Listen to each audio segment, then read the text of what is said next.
Did NASA fake the moon landing? Today we have all the evidence one person could possibly find about that topic, ranging from the shadows on the moon being wrong, to Stanley Kubrick being a genius, radiation concerns, and more. So get ready folks, it's a doozy. Time to debunk all of the evidence. So if one were to look at photos or videos from that fateful day, and know that Photoshop and AI weren't the big thing back then that they are now, doesn't something look a little off? So for starters, one such thing is the fact that no stars are visible in the pictures from the moon. Also, you've got the lack of a blast crater under the landing module. And then the shadows, how they fall. People who know what they are talking about have wasted a lot of hours explaining these anomalies. And by people who have wasted hours, I mean experts in alternative theories. So if you look at the flag, it's got this wire mesh within it for whatever reason. Maybe it was for display, but like, if you notice how it doesn't even move a smidge, it's literally frozen due to the wire mesh. Why would they need mesh in it on the moon? It's giving pre-planned set piece. It seems plausible to me that even if people knew things were fake, then you've got Russia or China could probably get a lot out of using that information. Basically, they could blackmail administration after administration to not do so. So very interesting. So if you've ever gotten an x-ray in your life or been told not to stand too close to a microwave, you know that radiation is very dangerous and kind of lethal. So says James Van Allen and every other scientist who has considered the issue of sending men beyond Earth's orbit. Not only would the astronauts face significant radiation in the Van Allen belts, but they would be at high risk during the entire trip outside of the belts, including frolicking around on the moon. Studies suggest that radiation should have been much higher than reported among the astronauts, and a lot of folks can't seem to explain why their alleged radiation intake was so low. Like, there's current missions that have a lot of plans to test radiation levels before even thinking about ever going to the moon again, but apparently the Apollo missions had no such concerns. NASA openly admits that these astronauts had no protection from radiation. If that isn't a red flag, I don't know what is. Little sidebar here, speaking about how missions can affect people. So when I was watching videos earlier from the time period of that first flight, I noticed a weird pattern of behavior. Something that really did it for my brain was watching the videos, well, the interviews specifically when all these astronauts got back from the moon. All of them look visibly shaken, and their body language is very obviously like, we're telling lies, or we're scared of something. Now there's a video that was found of them with like a body analysis expert, and like, I don't agree with the expert saying it's stage fright. These are supposed astronauts who are tested psychologically and physically. Stress at a conference should be laughable after being the first people to fly off to the moon. There's just no way they're not hiding something here. The claim is that they're tired, but like, so what? Like, you couldn't even crack a smile? Completely fishy. They should be buzzing with excitement, returning heroes. But instead they look depressed. And they've been squirrely ever since. These men who allegedly performed the incredible feat of moonwalking, they're not acting triumphant. They act like people who just got away with a crime.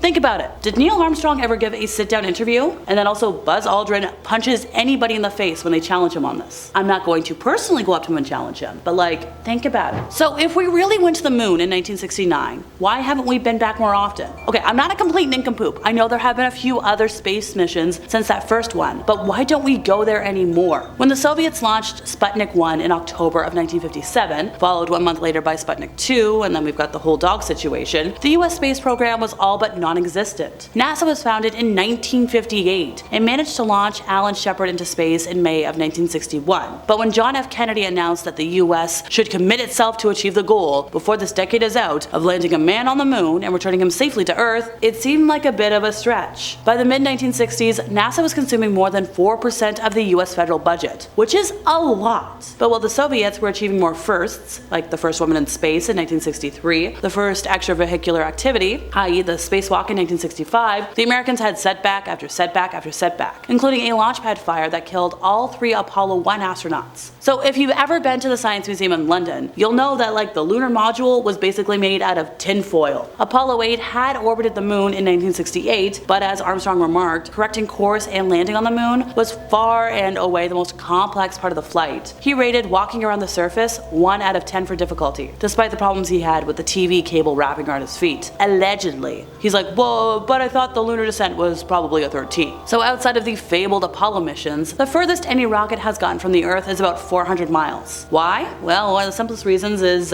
fuel. Pretty difficult to travel millions of miles without refilling. So debunkers always brush off this concern by saying, oh, you're basically good once you leave the Earth's atmosphere. You only need fuel to redirect your ship. Well, they neglect the fact that the Earth's gravity is still acting on the ship while it's on its path to the moon, and also fuel is needed for the maneuvers to get onto and off of said moon. At minimum, a moon journey would require about 500,000 miles of travel, but in reality, it's actually a lot more. Apollo 17 traversed a distance of 1.6 million miles. Call me crazy, but I feel like that would require a lot more fuel than a rocket can carry. In 1980, the Flat Earth Society accused NASA of faking the landings, arguing that they were staged by Hollywood with Walt Disney sponsorship, based on a script by Arthur C. Clarke and directed by Stanley Kubrick. So it was just a coinkydink that 2001: A Space Odyssey came about right around the same time as the moon landing? Nothing to see here. No chance they could have used Hollywood sets for filming. It's not like they do that all the time. It's not like Genovia and The Good Place are the same set or anything. Folklorist Linda Digg suggests that the writer and director Peter Hyam's film Capricorn 1, which came out in 1978, which shows a hoax journey to Mars in a spacecraft that looks identical to the Apollo craft, might have given a boost to the hoax theory's popularity in the post-Vietnam War era. She sees a parallel with other attitudes during this time, when the American public were kind of inclined to distrust official accounts. She wrote that the mass media catapult these half-truths into kind of a twilight zone, where people can make their guesses sound as truths. Mass media has a terrible impact on people who lacked guidance. In A Man on the Moon, first published in 1994, Andrew Chaikin mentions that at the time of Apollo 8's lunar orbit mission in December, similar conspiracy ideas were already in circulation. And until his death in 2005, famed theorist Bill Kaysing maintained that the whole thing was a fraud, filmed in a TV studio. It's well documented that NASA was often badly managed and had poor quality control. This was a statement he told Wired in 1994. But as of 1969, we could suddenly perform manned flight upon manned flight with complete success? It's just against all statistical odds. When you think about the visual proof, there's a lot of holes in things. The pictures from the Apollo mission are, quite literally, unbelievable. Neil Armstrong has to be the most gifted photographer of all time. As Dave McGowan points out, to fully appreciate all the little photos he took, one should put on a thick pair of winter gloves and a motorcycle helmet and walk around the neighborhood snapping pictures at chest level and see how they turn out. With no way to focus the lens or see what you're taking a picture of, you'd be SOL when it comes to taking a good photo. But not Neil Armstrong. The guy can do it all. Also, like I mentioned earlier, there are no stars in the background when there clearly should have been. The moon has no atmosphere, so the luminosity is a lot greater than it is here on Earth. Also, the astronauts don't remember seeing stars. Once again, red flag.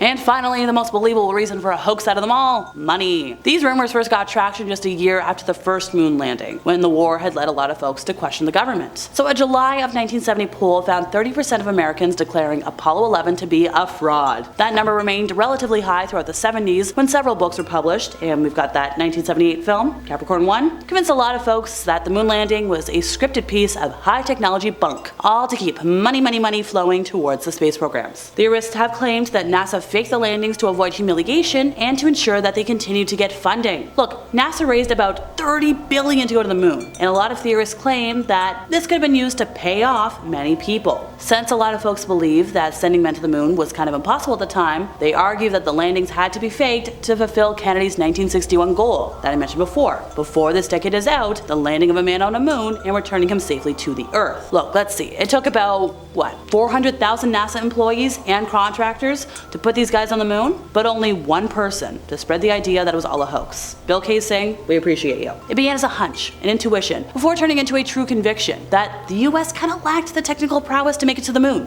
or at least to the moon and back. Kaysing had actually contributed to the US space program. Between 1956 and 63, he was an employee of Rocketdyne, a company that helped to design the Saturn V rocket engines. And in 1976, he self-published a pamphlet called We Never Went to the Moon, America's $30 billion swindle, which sought evidence to his conviction. And that's it for me once again, folks. I've been Alexa, your resident ookie spooky girly. See y'all next time, you lovely spooky people.